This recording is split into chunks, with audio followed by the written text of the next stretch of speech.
Hello YouTube people, I am teacher Regy Safadão, and today I want to talk to you about the resolutions of the first degree equations. Are you ready? Play the vignette.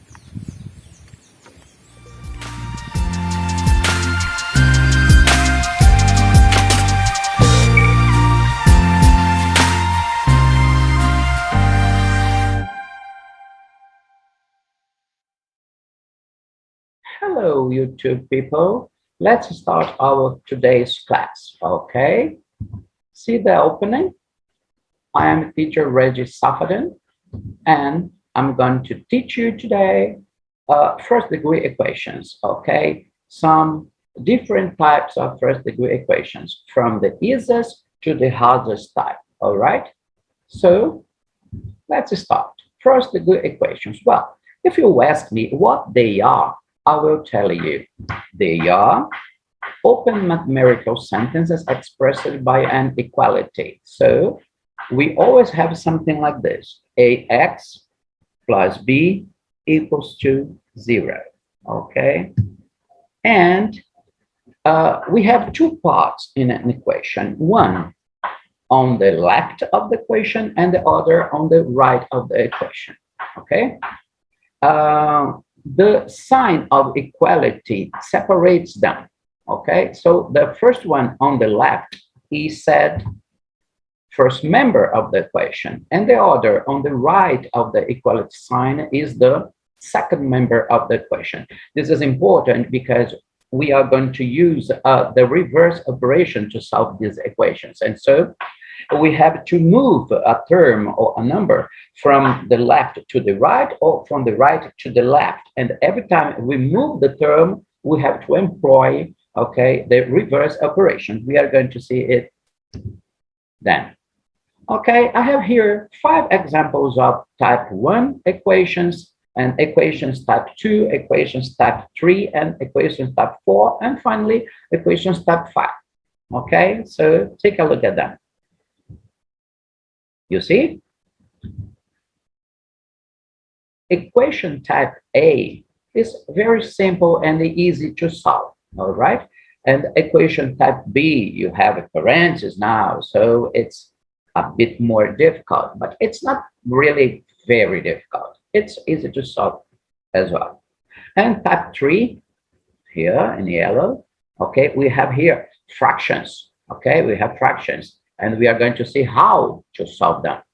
And type 4, in letter D, we have also fractions, but the numerators are binomials, okay? So we have to work in a similar way, but a bit different, okay? And finally, we have the last type, okay? Type 5, where we have also fractions, okay? But we have parentheses as well, okay? So we are going to see how to solve them. So let's start slowly, step by step, you know, understanding the details, how to solve the equations, okay?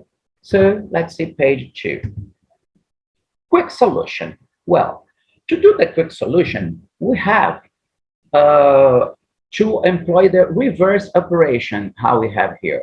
Okay, so let us solve some equations by applying the reverse operations. Well, you may ask me, what are the reverse operations? And I'll tell you, addition and subtractions are reverse operations, okay?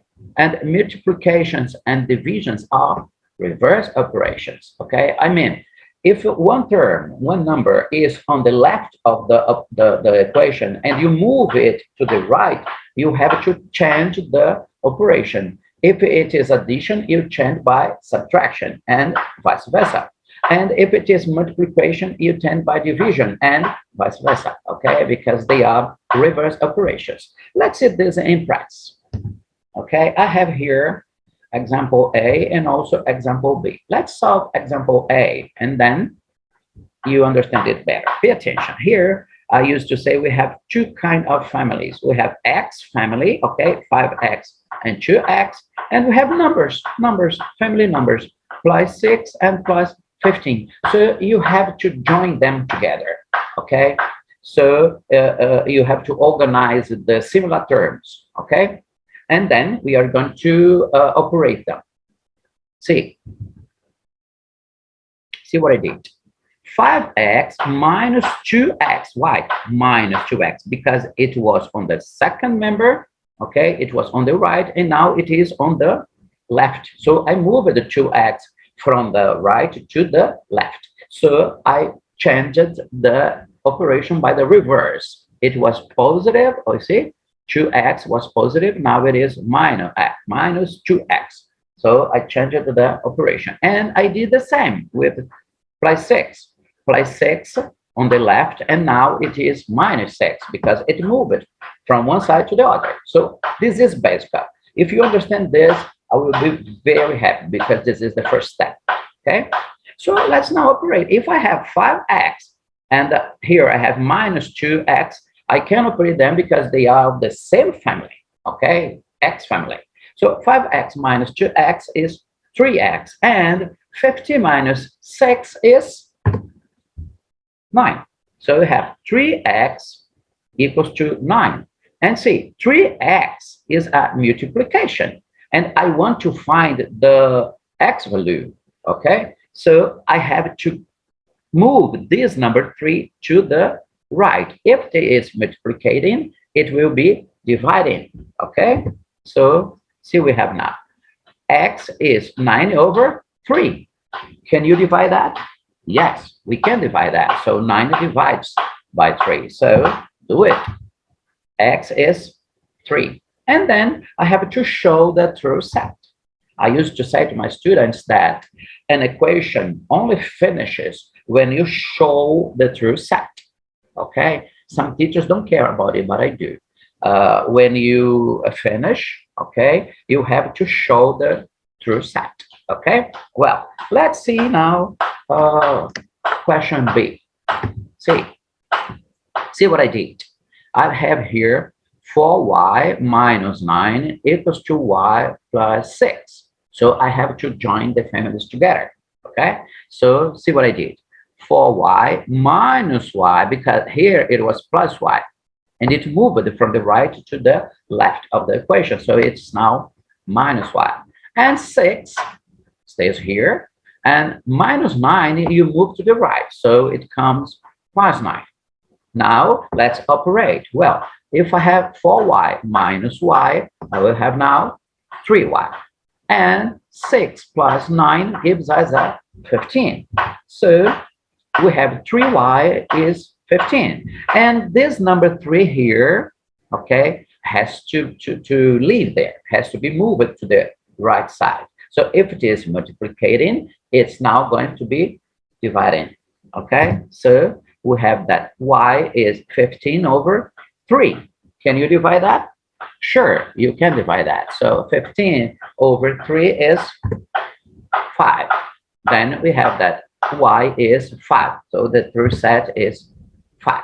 Okay, so this is the first type is really very basic. We have to understand this because the other types, type 3, type 4, type 5 of equations always return in any moment. It's going to return to this kind of, okay? And so we have to do and understand how to solve mainly type 1 and type 2, okay? The others always come back, always return to the first or to the second type, okay? So let's go ahead.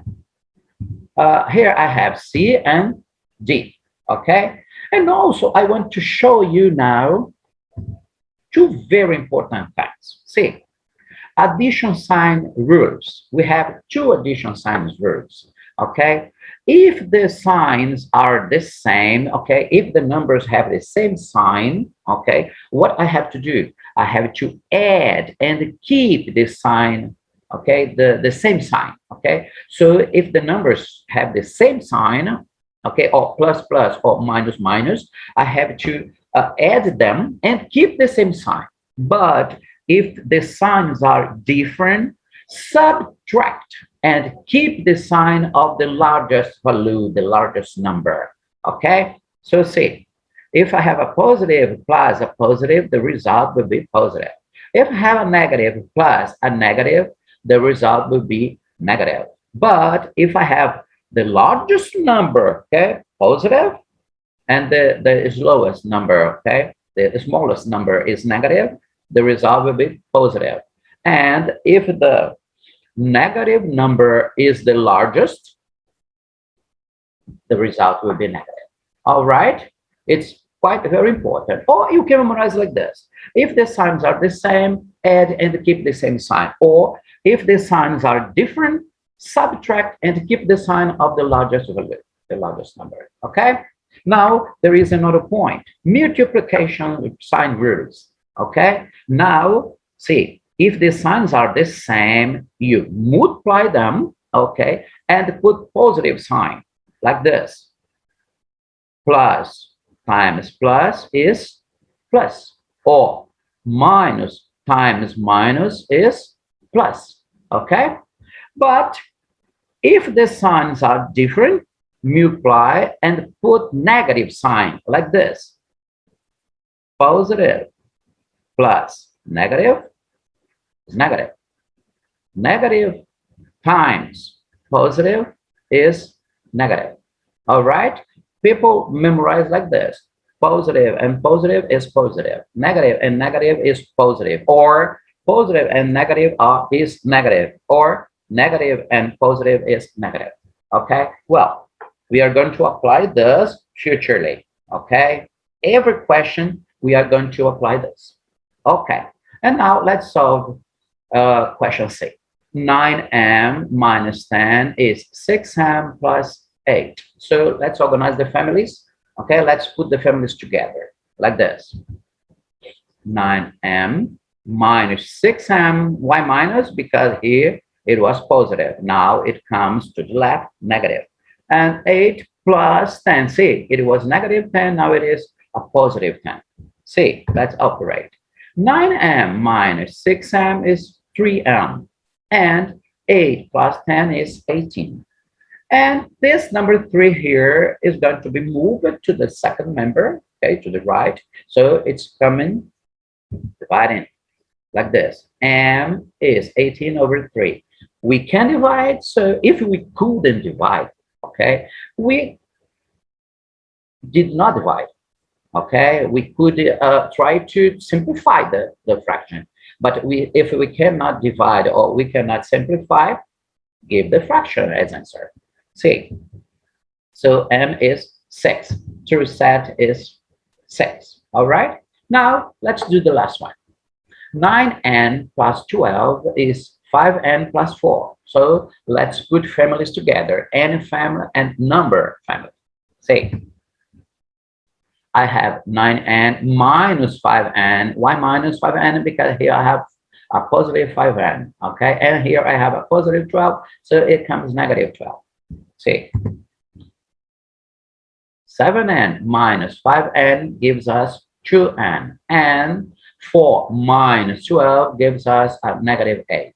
Okay, now n is minus 8 over 2. So we have that n is minus 4. True set. True set is minus 4. All right. Then, my friends, it was our first questions of first degree equations. Okay, don't forget to subscribe. Okay, give us your like. All right, and let's go ahead. Okay, so have a nice day. See you. Bye bye. I'm closing. That's all, folks.